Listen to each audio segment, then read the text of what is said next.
From the land of lakes, this is 10,000 Takes. Wally Langfellow along with Eric Nelson will be joining us shortly as we slice and dice the always topical, always busy Minnesota sports scene. And as I said, Eric joining us from the road. He is in Phoenix, Arizona. There he is. I see you dressed up for the occasion with your Bill Belichick hoodie. So how's the weather in Phoenix? Let me guess. Warm. Yeah, 75 degrees, sun-drenched day. I just got off a mountain, so this is called dressed up out here in the Valley of the Sun. But yeah, the weather's fantastic, and you sure see a lot of Minnesota license plates out here in the Phoenix metro this time of year because the sunbirds have flocked to the southwest. Are there plenty of purple people out there? Are the purple faithful making their ways in and out of the Phoenix metro that you're running into? There's always going to be a few.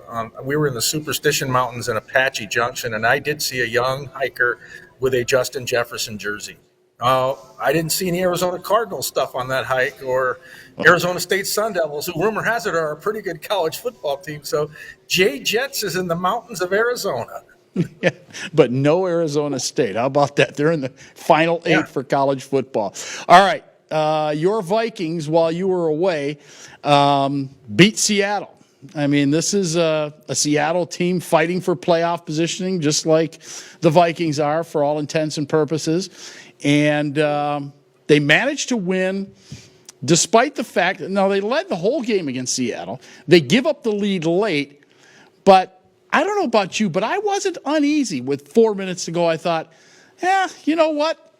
I think they're going to figure out a way to win this. And certainly they did. They got a little help on a face mask penalty that gave them a first down. And, then lo and behold, next play, Sam Darnold heaves one up and Justin Jefferson twists and spins and catches it. And they win again. They're figuring out ways to win games. And I think that they're doing it with a more balanced attack this year. I think that running game with Aaron Jones has added a lot, and the defense comes up with picks. So this is a team that I think has a chance to make a run. I'm not saying they will, but they have a chance.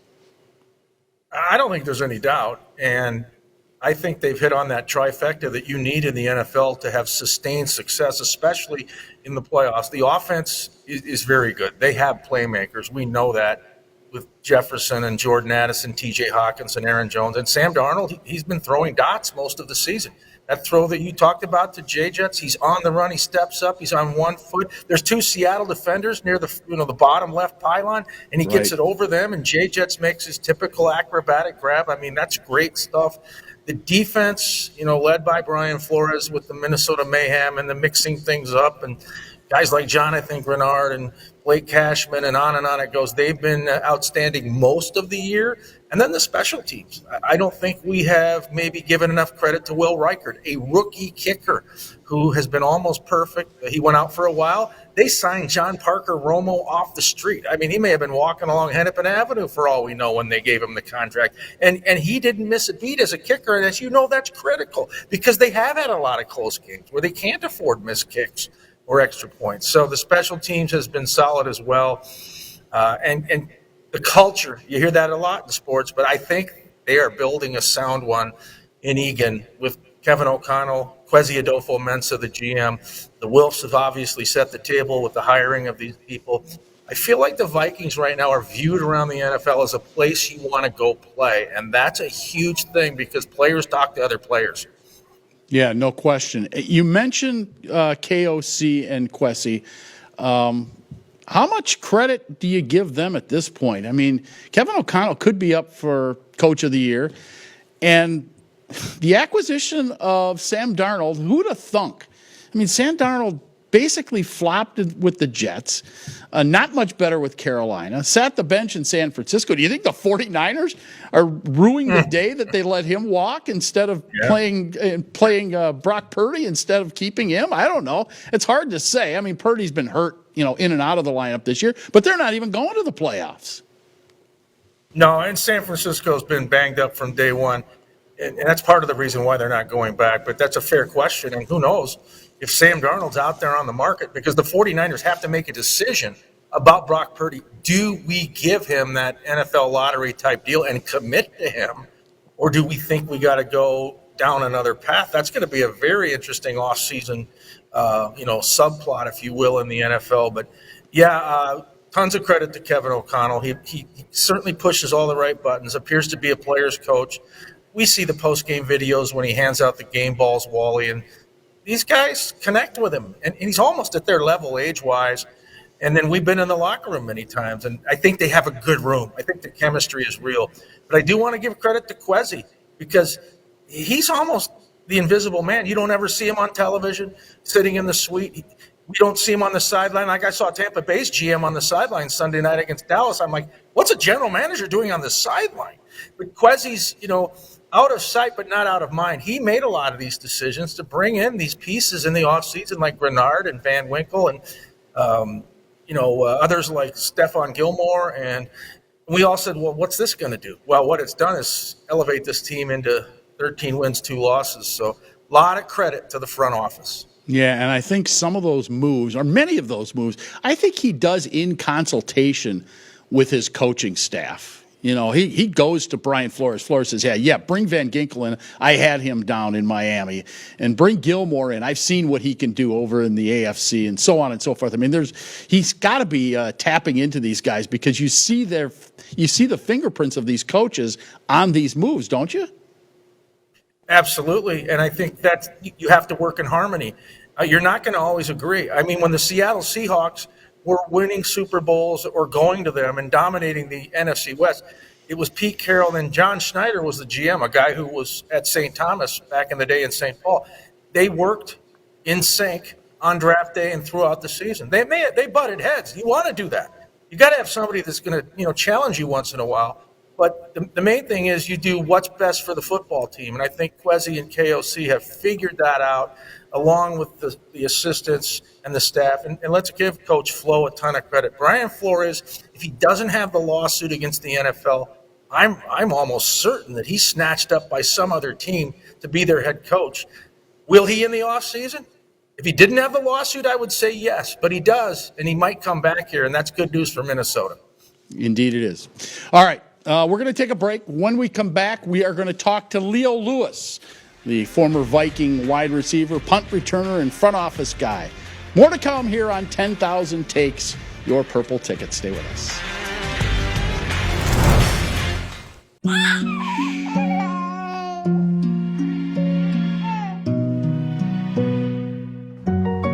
Seeing clearly matters.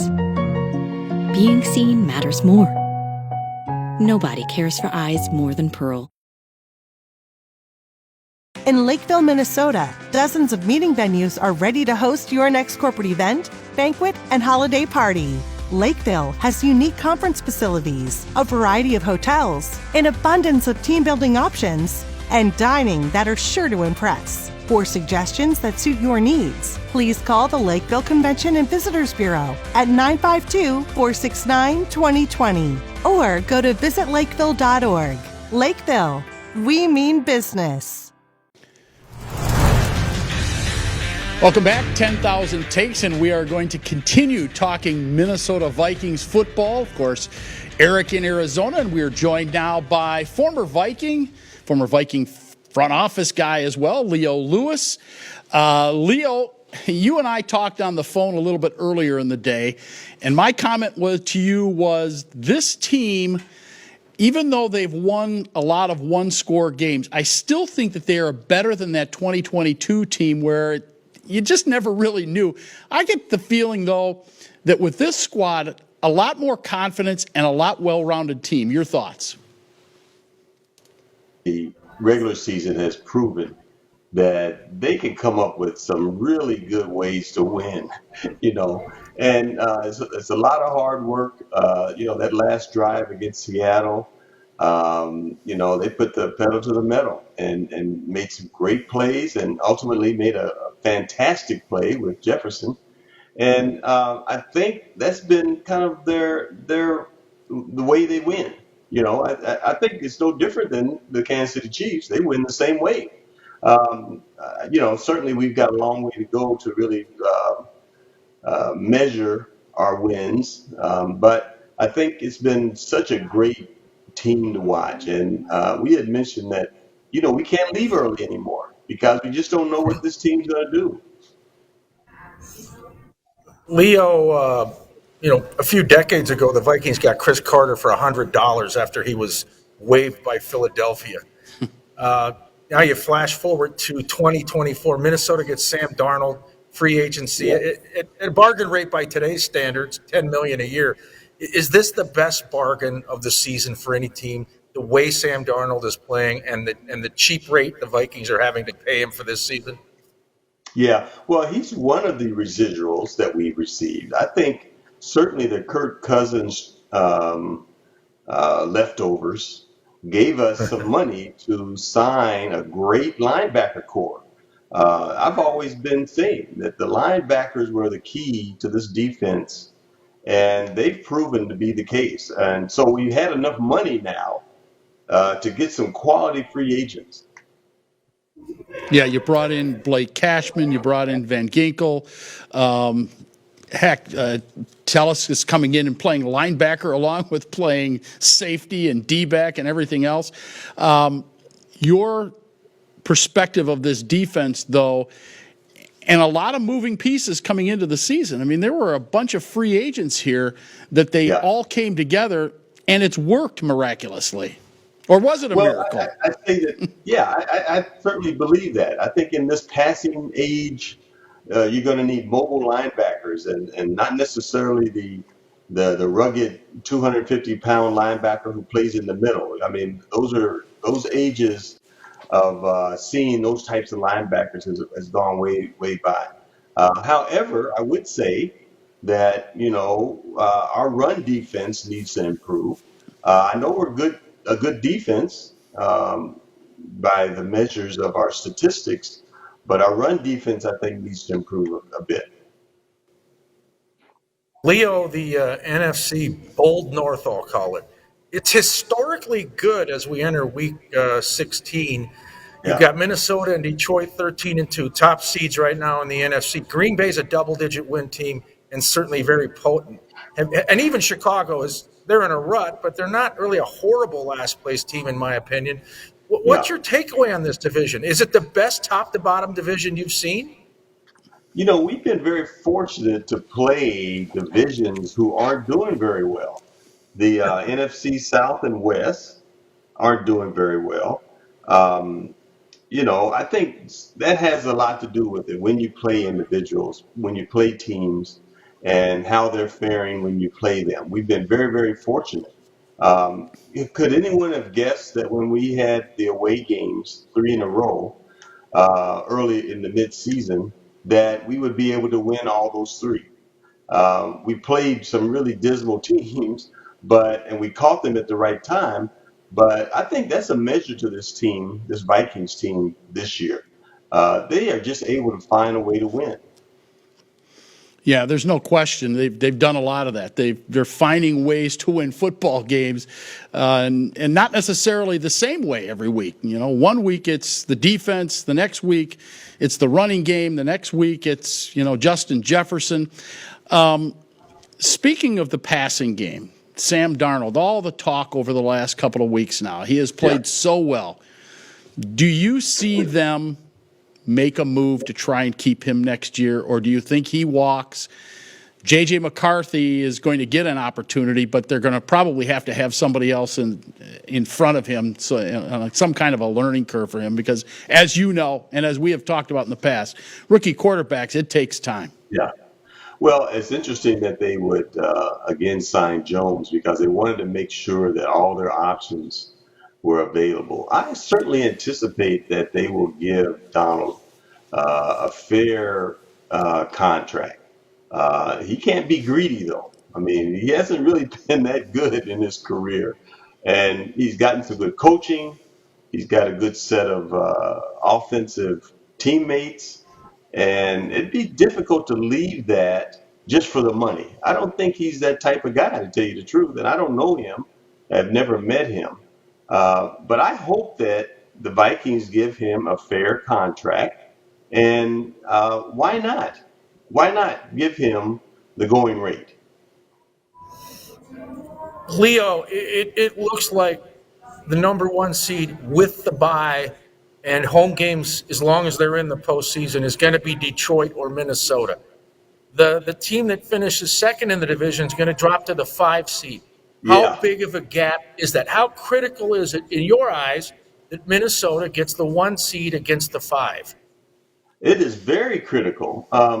If we do not get that 1 seed, we're going to play some teams that are really kind of rising. You have Tampa, Atlanta, who with the quarterback change seems to be on a high. And then you have the Rams, who beat us this season, who are leading their division. All of these teams have capable people to advance. And to play them in their home stadium is going to be very difficult, I believe. Why not? I mean, we've got probably the strongest time of our season right now, the most difficult time of our season these last couple weeks.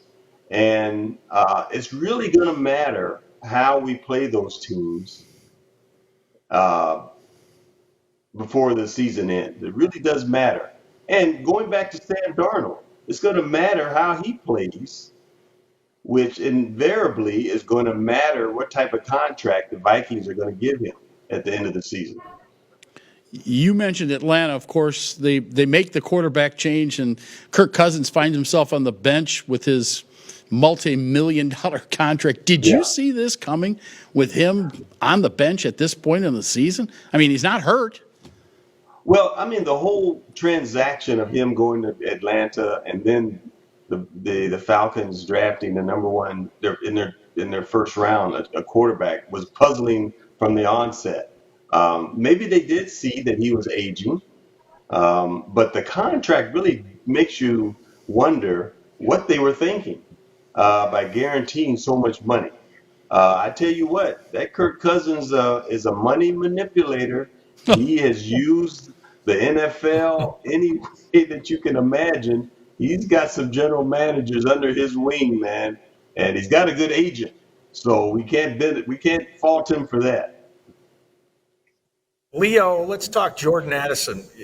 Obviously, Jay Jets is the top receiver, but he's 1A, right? I mean, he's really blossoming.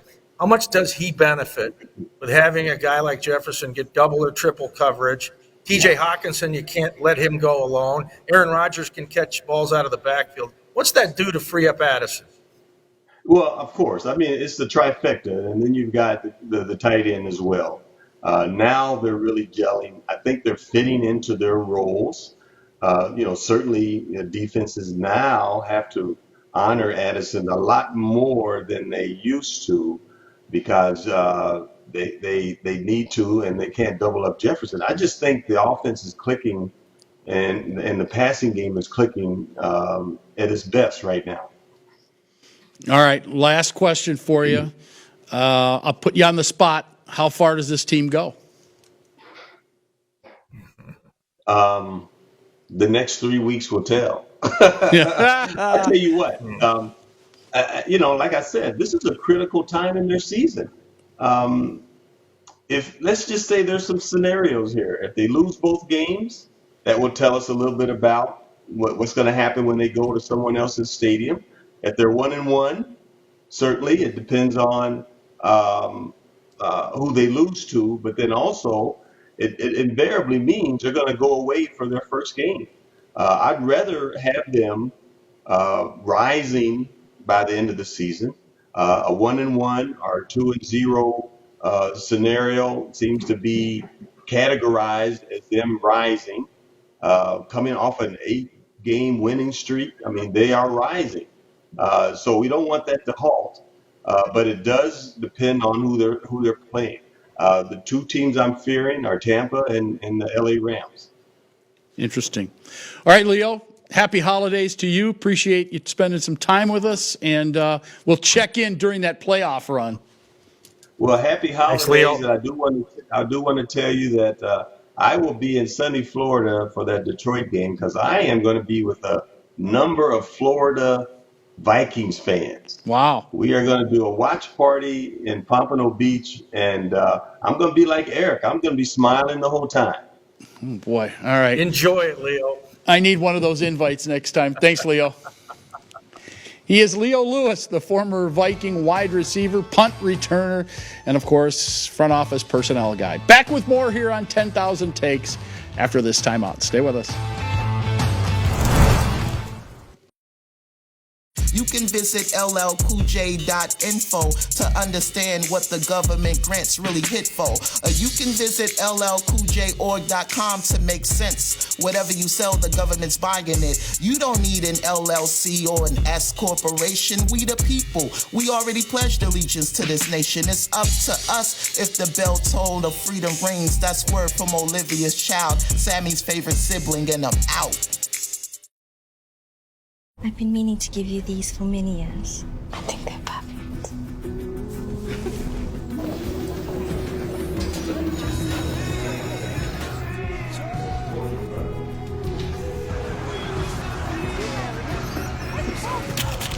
Maya? Oh, I love your earring. Why didn't you try these? It isn't just about vision. It's about care. Nobody cares for eyes more than Pearl. In Lakeville, Minnesota, dozens of meeting venues are ready to host your next corporate event, banquet, and holiday party. Lakeville has unique conference facilities, a variety of hotels, an abundance of team-building options, and dining that are sure to impress. For suggestions that suit your needs, please call the Lakeville Convention and Visitors Bureau at 952-469-2020 or go to visitlakeville.org. Lakeville, we mean business. The holiday edition of 10,000 Takes. Thanks for joining us here. Eric's still in Phoenix, Arizona. And your Minnesota Timberwolves got a Christmas Day game this year. And, of course, this was based on the fact that they made a run into the Western Conference Finals last year where they lost to the Dallas Mavericks.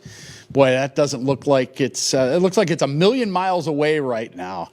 Eric, you and I were both at the ball game when they played last week against Karl Anthony Towns.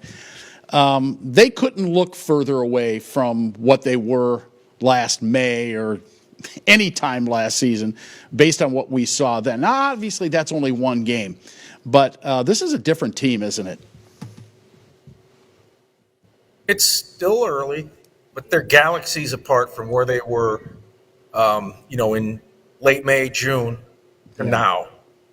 And, I said this when they made the Cat deal. So this isn't piling on after Cat came into Minneapolis and scorched the Timberwolves for 32 points and 20 rebounds and 4 assists in a homecoming where they had a video tribute to him. But I didn't understand the trade when it happened because they had the pieces in place in terms of, in the NBA, they say you need the 3 stars.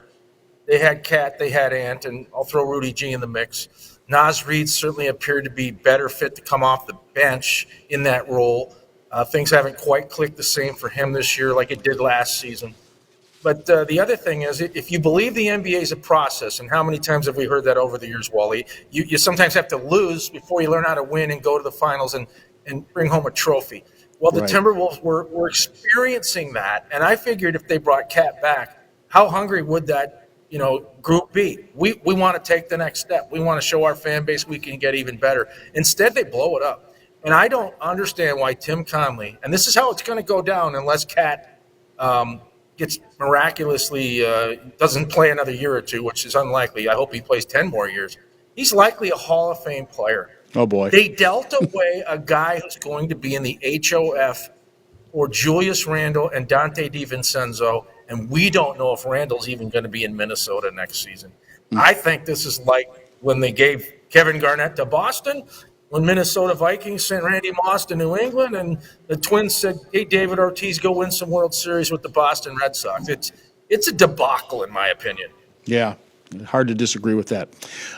Speaking of debacles, it looked good early for your Minnesota Wild, but what in the world has gone on lately? They have kind of bottomed out here over the last week or so, and goaltending is part of it. Injuries are part of it, certainly, but they were so good, and they just haven't been very good lately. No, I think they are banged up, and that combination, along with coming back to earth, they're in kind of thud-like fashion, has caught up with the Wild. Certainly, they can't figure out Winnipeg. The Jets are very good. I believe they're now 0-3 against Winnipeg. They're 0-2 against the LA Kings. They got roughed up by the Stanley Cup champion Florida Panthers last week in St. Paul. So the Wild better hope they can get things fixed, or they're going to start dropping the wrong way down the elevator in the NHL standings. No doubt. All right, we'll have more to come. Still, takes of the day on deck. You are watching 10,000 Takes, your Timberwolves and Wild ticket. Stay with us. Finding the ideal place to stay is important for business travelers. Lakeville, Minnesota is conveniently located off I-35, just south of the Twin Cities, with a variety of hotel choices. Lakeville offers convenient amenities such as shopping, walking trails, golf, and more. Our unique meeting spaces, historic downtown, live music, and over 60 dining options are sure to impress. Book your next stay in Lakeville and experience convenience, comfort, and quality. Find your perfect hotel at visitlakeville.org.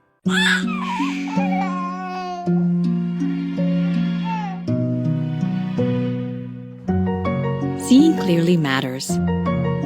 Being seen matters more. Nobody cares for eyes more than Pearl.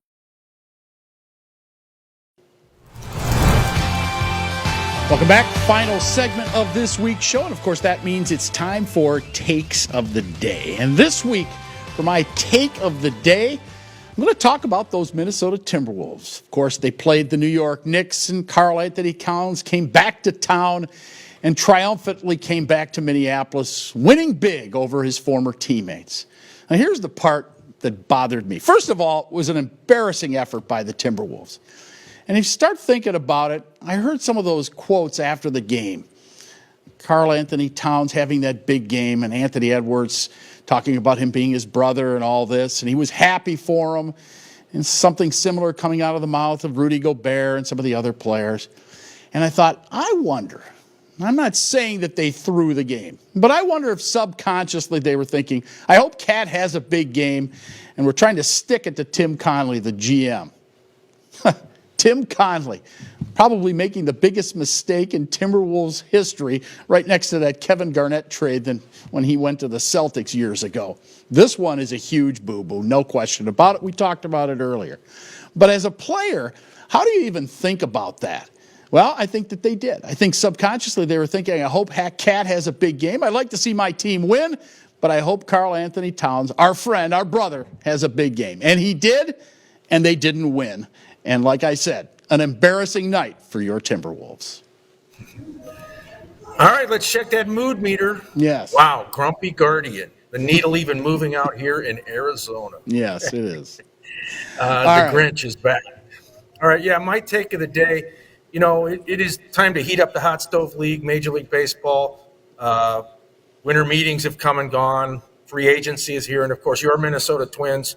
It's silent night, much like the Christmas Carol. You hear people singing outside your door. There's no activity. The only real news about the Twins is they're on the block and they're up for sale. And potentially Matt Ishbia and his brother Justin, the owners of the Phoenix Suns, might buy the team. So the best news for Twins fans is hopefully this group gets the ball club, because out here in Arizona, they just slashed prices for Phoenix Suns home games. A $9 hot dog now down to $2. A 16-ounce Dasani water now down to $2.